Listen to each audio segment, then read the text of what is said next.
2, 3. 1,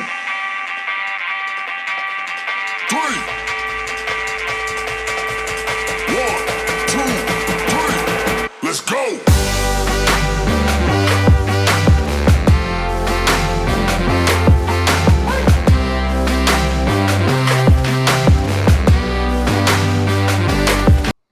Welcome back to Teaching Crypto. This is MrFOMO, and these are crypto headlines. First up, for you Voyagers out there, we are some of those Voyagers ourselves here on Teaching Crypto. There is a rumor that we caught through Twitter Space yesterday, and that rumor is that these dates that you're seeing on the screen on the Stretto website have been pushed back 7 days. So the bar date, according to the rumor, is now the 10th of January 2023 instead of the 3rd, and that would push everything back at least those 7 days. Now, remember, there could also be motions, filed. There are going to be people who speak up and push this back a little bit further. So I fully anticipate this timeline to be pushed back a little bit. But remember, there is a deadline of April 18th with a window of another month after that to get this deal done, or Voyager has to move to return those assets to the customers. So it doesn't matter how far they push this back, Voyager has to make that move in April or May. Now, there has been nothing from Stretto or the UCC, as you can see here. Even on the UCC's website or on their Twitter account, they were 11 days late on the December 8th announcement of Binance being the highest and best bid for Voyager's assets. So they are still within that window. They could make that announcement within the next 11 days and still, come up clean on that. But we'll see what happens until we have an announcement from Voyager or from Stretto or from the UCC. Then this is still all rumor. It's still all conjecture. So we'll keep you updated here on Teaching Crypto. Speaking of Twitter Spaces, I did pop into a Twitter Space yesterday with CZ in it. I didn't get to speak to him. I'm not that big yet. But CZ apparently still needs to sign paperwork for the Voyager. This wasn't something that was mentioned in the Twitter Space, but this is something that was mentioned elsewhere. CZ still needs to sign the paperwork binding the sale of Voyager to Binance. But CZ in his Twitter Space, I did not hear him mention anything about Voyager. Now, I did come in a little bit late because I was in another space, so I may have missed that.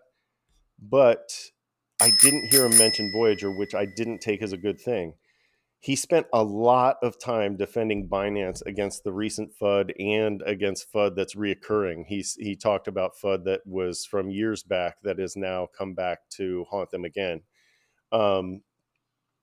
I didn't take that as from his position. He spoke from a position of confidence. He seemed confident that they would be solvent. He seemed confident that they wouldn't have any problems moving forward. But again, when you're dealing with this industry, you're dealing with pirates, you're dealing with an open sea, you're dealing with, unregulated industry, and they have free reign. And the more money and the more market share that he has, the more he can do what he wants, theoretically. So I didn't take that as a great thing. It seemed like a lot of politics to me. The one thing that I heard him say over and over again was that Binance, in order to remain competitive and in order to maintain market share, they were going to continue to gain users and they were going to continue to increase profitability. So to me, that says that 49% deal, that was about Binance and not about the customers.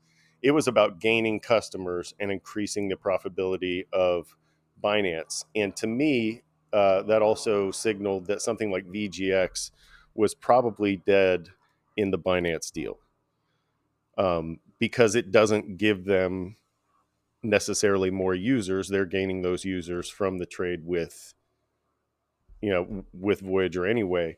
And trading BNB for VGX gives them no benefit. So this deal is about benefiting them gaining users and increasing profitability.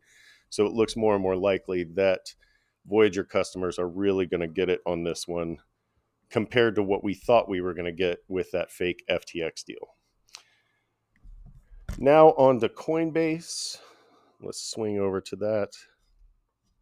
Coinbase customers are attempting to block arbitration for their lawsuits, and this seems to be happening with a lot of lawsuits around the crypto industry. They want a lot of this to go to discovery. They want a lot of these things to come out into public knowledge, and that's what they're trying to do. Is this lawsuit that they mentioned isn't necessarily a huge lawsuit. It deals in the thousands of dollars, but in the end, what they're trying to do is take a lot of this public.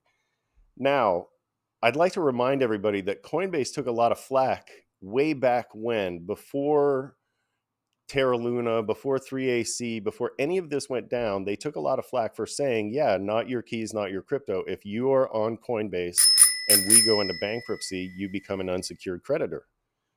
They were the only ones that were honest about that. At the same time, you had people like Steve Ehrlich going on Twitter Spaces saying, oh yeah, most certainly it's your crypto.